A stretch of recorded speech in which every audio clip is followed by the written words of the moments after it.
My rucksack is packed with everything I need for 2 weeks of walking, and I'm off on another adventure.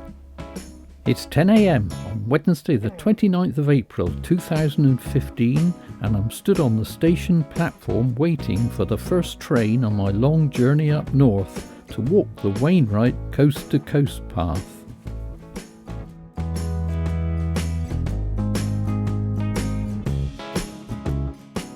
I've done my preparation as best I can and have a sense of both excited anticipation and also some reservations about what the walk is going to throw at me, especially on the weather and route finding fronts. I'm really looking forward to this adventure, and I hope you'll join me as I set off to cross England from one coast to the other on one of the country's best backpacking routes. This will be an exciting 2 weeks.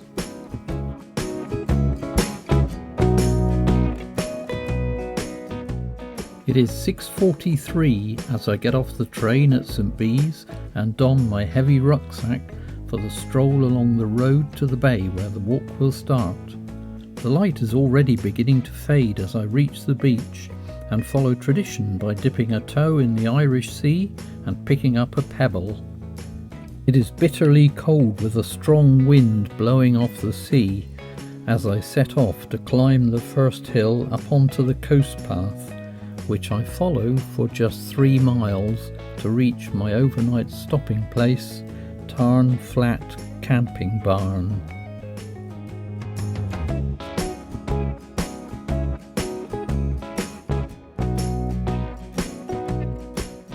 The first day proper on the trail dawns the same as yesterday, with a bitter wind, and I'm glad when the path turns inland as the wind is now on my back. The sky looks black, but a passer-by cheerfully assures me that the forecast is good. I stop at Cleator to buy food for the day before starting my first real climb of the route to reach the top of Dent Hill at 352 metres. The wind on the top is bitter, whipping across, but I want to linger and drink in the amazing views. I take photos to try and capture it, but I know that it's like trying to catch the mist. I move on, climbing over the highest stile I've ever seen, to cross the hill and to drop down into Nanny Catch. I linger as I walk beside Nanny Catch Beck. The sound of the rippling stream and the singing of the birds accompanies me, and I am out of the cold wind in the sheltered valley. I make my way down into Ennerdale Bridge and to the Fox and Hounds, where I pitch my tent in the beer garden.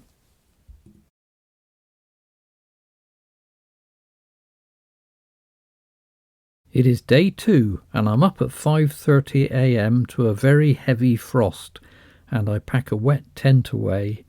An hour later, I'm walking up the road towards Ennerdale Water. It is a beautiful, if cold, morning. I reach the lake and walk the rocky and undulating path beside it. I'm wondering what my first day in the High Lake District Mountains will bring. It is a beautiful morning, and I soon reach the head of the lake and cross the River Lisa, where I decide to stop for an early lunch beside the fast-flowing water. After lunch, I follow several miles of forest trails towards the head of the valley, eventually reaching the Black Sail Hut.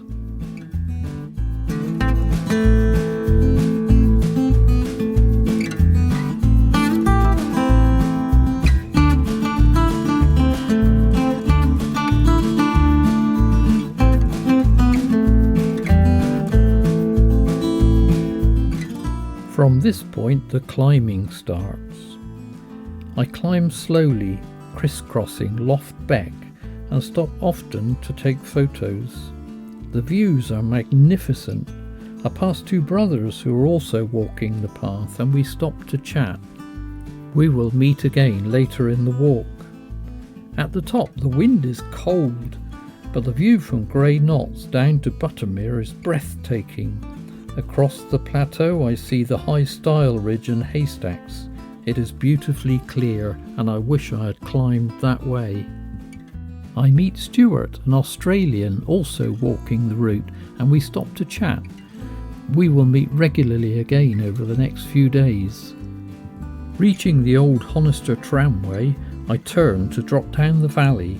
The view in front of me takes in the Honister mines, and beyond that the whole of Borrowdale, my stopping point for the night. Reaching the mine workings, I stop for tea and cakes, and I chat again to Stuart and to the two brothers before dropping down into Borrowdale. In the valley, I find a campsite. It is a welcome find because I'm able to have a shower for the first time in 3 days. There's also a pub with Wi-Fi, and thankfully, there is no frost forecasted for that night. It's day 3, and by 7:30 a.m. I am packed up and out on the trail again. It is a beautiful morning as I make my way toward the head of the valley. I know there are more stiff climbs to come. On the way up the valley, I catch up with 3 walkers, Chris and Steve. They are walking for charity. Again, we will meet regularly over the coming days. I reach Greenup Edge. It is blowing a gale, and it's now raining steadily. The path is very boggy and not easy to follow. My 3 charity friends are there. We all decide to walk the high level route despite the weather. The rain is pouring as we walk along the ridge. Typical Lake District weather, I think. We stop for lunch in the rain. The scenery is magnificent, and somehow the weather complements it. Despite the extremely wet and windy weather, I really enjoy walking along this ridge. Eventually we reach Helm Crag and drop down into Grasmere, where I search out a hostel place. I need to get dry. It is day 4, and I wake to rain that has continued throughout the night from yesterday. I delay my start and hope that the weather will improve. It doesn't. I set out in heavy rain, taking the path to the east of Great Tongue in the hopes that it will be more sheltered. It isn't. Despite the river running down Tongue Gill, the path I'm walking on is also a river, after all the rain. My feet are quickly wet as I plod steadily on towards the top of the valley. After a blind summit, I finally reach Grisdale Tarn. Strange to think I was intending to wild camp there. I'm glad I didn't. I had hoped to do the high-level route over Helvellyn, but I can't even see it because of the low cloud, so I pass on and head down the Grisdale Valley, walking in yet more rivers. I meet my 3 charity walker friends again, and we walk together. The rivers running down both sides of the valley are spectacular. There is water everywhere, and the ground is slippery. I slip up, but nothing is damaged apart from my pride. It is a relief to reach Patterdale and to be able to go into the local pub and dry off for a while. Fortunately, it's walker friendly. Day 5, I'm up early as usual and make my way back to the path where I left it yesterday. Almost immediately the climbing starts again, but it's steady rather than steep. It's a cloudy but brightening morning. I bump into a dog walker. She's a photographer and naturalist. We chat for a time as we walk, until we reach Angle Tarn, where I bid farewell. The views are amazing, the path is good, the day is great so far. In fact, the day is great for photography, with heavy clouds and flashes of sunlight scudding across the landscape. The Satura Crag area is fruitful for photographs, with the old gateway and some amazing views. I'm so engrossed with my photography that I unfortunately take a wrong turn and have to cross the open mountain top to pick up the path again.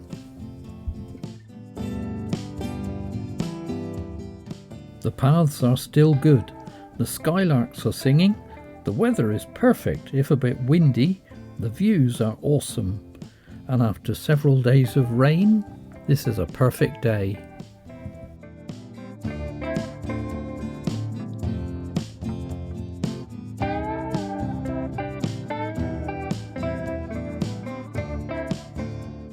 High Street looms in front of me and looks inviting, but I turn left and head towards the highest point of the coast to coast, Kidsty Pike at 2,500 feet. I'd like to stop there for lunch, but the wind is whipping across the ridge, so I decide to drop down lower to find a more sheltered spot. The descent is steep and rocky, but there are great views over Haweswater, a once lake, now reservoir, and beyond. Hard to believe that there were 2 villages in this valley once. I stop for lunch on the hillside overlooking the reservoir. It is warm when the sun is out and when I'm out of the wind. I then move down to the lakeside path, a lovely path, but one which is rocky and undulating. I then follow the River Lowther to reach first Shap Abbey and then Shap, passing 2 honesty boxes on the way. Of course, I make use of these.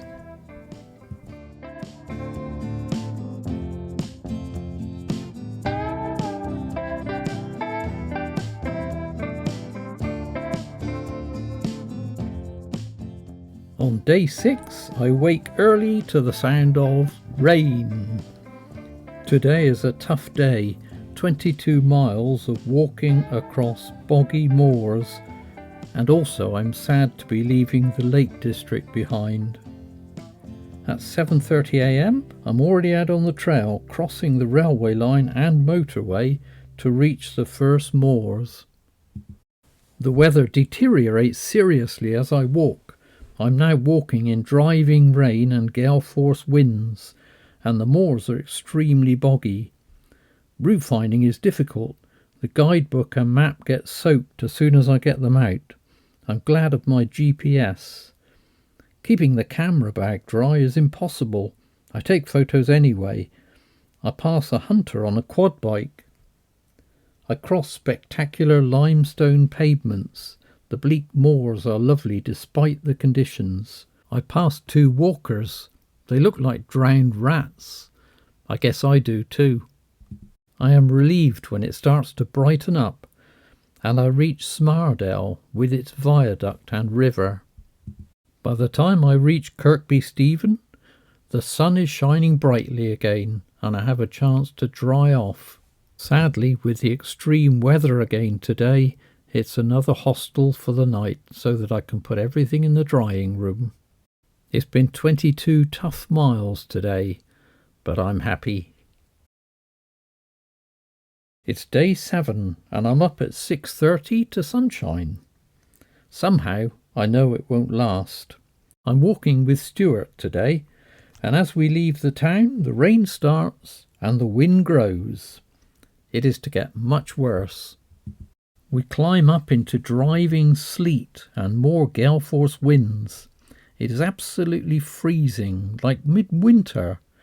We pass into Yorkshire. This is the Pennines at their best, or is it worst? The high route today would take us up over 9 standards rig, but in these conditions it would be impossible, so we take the lower path. It's a relief to be on the road for a time. The moors are unbelievably waterlogged, and we are walking thigh deep in water, and it's difficult to tell the path from river. Route finding is impossible. We splash across moorlands and cross swollen rivers to reach Ravenseat Farm. We take tea with Amanda Owen, the Yorkshire shepherdess, sitting in her barn, and she chats to us non-stop. While we are there, the rain stops, and by the time we're ready to leave, it's bright sunshine again. The Swaledale Valley is a delight to walk after the awful weather of earlier. The sound of rushing water accompanies us, and there are views and abandoned barns aplenty.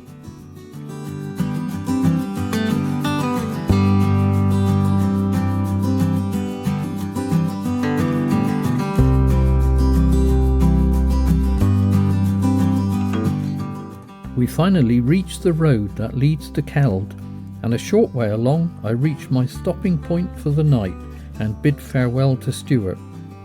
The river is a torrent, and I pitched my tent right beside a thundering rain-be-forced waterfall. What a great spot, and there's even a lounge for me to sit in while I try and dry some clothes. Later I lay in my tent thinking back over a day when we've had 4 seasons in a few hours, from driving freezing sleet to bright spring sunshine. Day 8, and I'm up at 6:30 after a really cold night. It's a beautiful morning. I walk into Keld, a lovely unspoilt village, and out the other side to reach the banks of the River Swale. The river will be my companion all day. There's a choice of 2 routes today. I want to do both, the high and the low.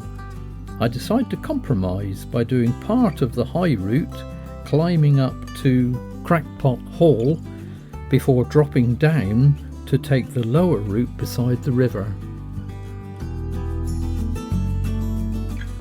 Oyster catchers and lapwings accompany me as I walk.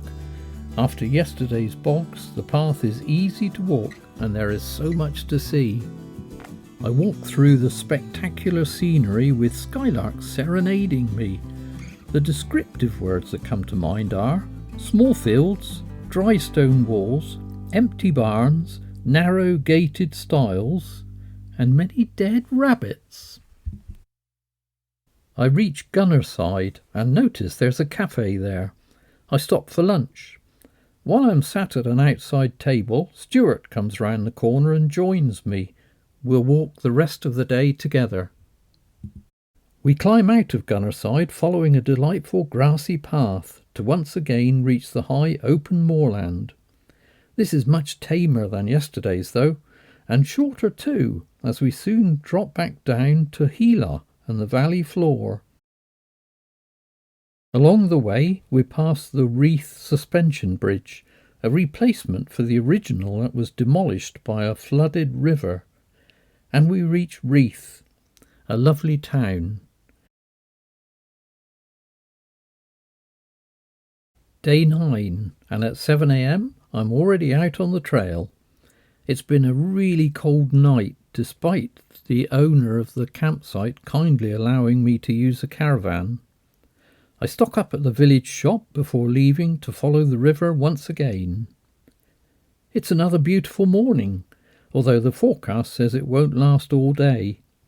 I walk the river bank and then climb part way up the valley side, crossing many very narrow stiles. These are almost impossible to get through with a 20-kilogram pack on my back.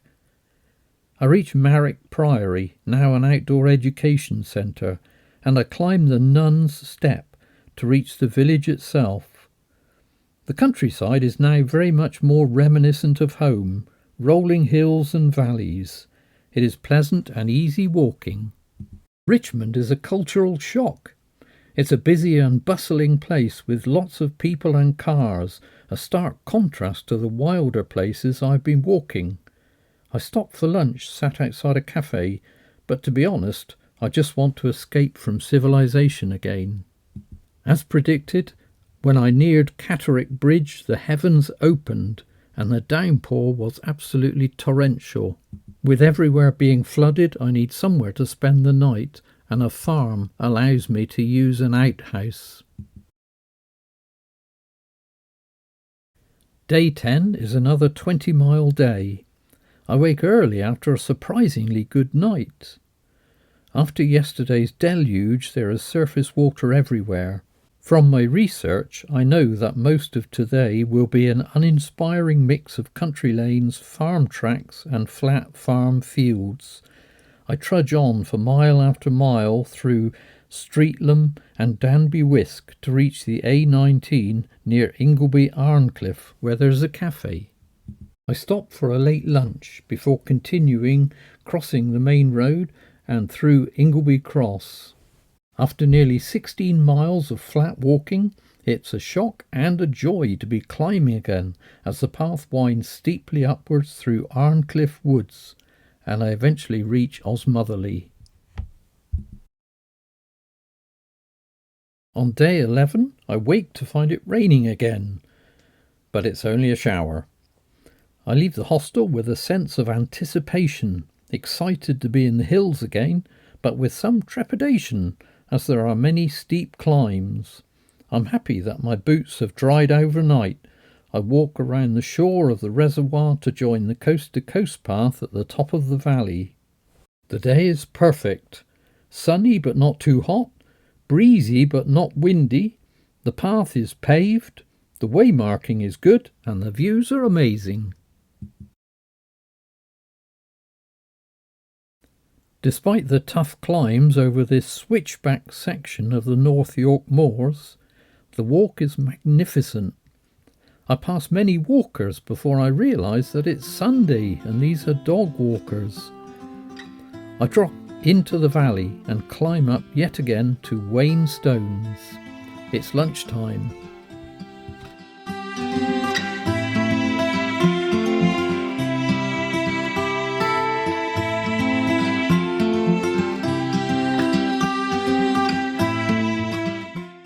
From Wainstones, the route drops down to the road at Claybank Top, and reaching that point, I begin the last climb of the day up to Carr Ridge and Urra Moor. With the last climb over, I begin the last 8 miles of flat walking along the top of the moors. The initial wide path joins the disused railway track, which winds its way along the moor's edge, following the contours. Even though it's flat, it seems a long time before I see the Lion Inn in the distance, and there is now a strong wind whipping across the moors. It's day 12, and at 5:30 a.m. I'm stood in thick mist or low cloud and pouring rain packing the rucksack. I feel disappointed as this wasn't forecasted, but it's not surprising as the Red Lion is one of the highest pubs in England. I'd had a disturbed night as the strong wind meant that the tent was constantly flapping. I leave the pub and make my way down the road initially, dodging the occasional car that loomed out of the mist. I give my regards to Fat Betty, but I didn't fancy any of her sweets. The first 13 miles today is virtually all downhill, and I gradually drop out of the cloud, although the rain lingers some time longer. Visibility clears, and I can now see some of the spectacular views that are all around me. The sun makes an appearance, scudding across the valleys, though not across me. Skylarks, grouse, lapwings and curlew are all around me as I drop down into Glaisdale. Stop for coffee and cake. The walking is good now that I'm lower and the rain has stopped. I'm finally able to pack away my waterproofs as I make my way through the delightful East Arncliffe Woods. The path through the woods being partly paved is a delight to walk. From the woods, the route follows a gravel parkland road and then the River Esk to eventually reach Gromont. At the beginning of the town, I pass a cafe and stop for lunch. Then I continue onwards, passing the railway station, a preserved steam line that runs through the town.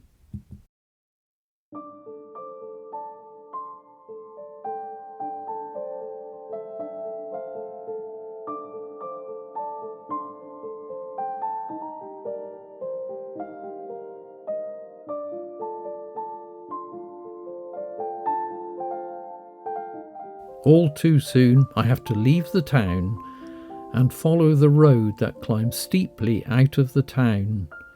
On the way up, I get my first sighting of the North Sea. I cross Slight's Moor and drop down the other side into Littlebeck and stop for the night at Intake Farm.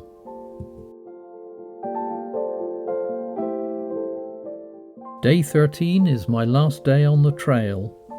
I wake after a good night and a very pleasant evening yesterday. For almost the first time since the trip began, it had been warm enough to sit in my tent and listen to some music. I'm walking by 6:30 a.m, strolling through the village and into Littlebeck Woods. With the old hermitage and the falling Foss waterfall, this is a delightful place to walk. I feel mixed emotions this morning, excited to be reaching my goal at Robin Hood's Bay, but sad too. This has been a wonderful journey and it's soon to end. I make my way along May Beck with birds singing all around me. And the best thing of all is at this time of the morning I have it all to myself. I cross the extremely boggy Sneaton Low Moor, and just as I do, my boots split. Continuing through Low and High Horsker, I finally reach the coast path and stand and look across the North Sea, realising that I have crossed the country on foot. I want to catch a view of Robin Hood's Bay, but every headland and bend seems to be followed by another. But finally, the bay itself comes into view. I walk the last mile or two slowly, because in truth I don't want this walk to end. I know it has to though, and I drop down the steep road to the sea. What mixed emotions I feel standing there after backpacking for 2 weeks in some of the worst weather imaginable. I followed tradition by dipping a toe into the North Sea and dropping my pebble, and reward myself with a pint of Wainwright ale. Whilst drinking, I spend a while quietly thinking back over the last 2 weeks, thinking through some of the memorable things from the walk. People, fellow walkers and locals who were so friendly. The scenery, awesome views and amazing scenery throughout. Wildlife, especially lapwings, skylarks, grouse, waders. And I never did find out why there were so many dead rabbits. The weather, frost, sleet, heavy rain, gale force winds, mist, and beautiful spring sunshine. Camping in below freezing temperatures and in the wet. Roof finding in bad conditions. My first experience of bunkhouses and hostels. Regrets over not being able to take any of the high routes or wild camp. Good pubs, crazy surface water, trying to keep the camera dry, and the great days, the highlights, Kidsty Pike, Swaledale, walking the North York Moors, Littlebeck Woods, a beautiful place, and so much more. I feel a sense of achievement, that despite the conditions I won through. I feel relieved that my knees and ankles held up. I feel happy that I managed to carry a 20-kilogram pack 200 miles and still climbed the equivalent of Everest at the age of 67. I feel very satisfied. Despite the jet stream choosing to blow south at the wrong moment, this has been an amazing 2 weeks and one I will never forget.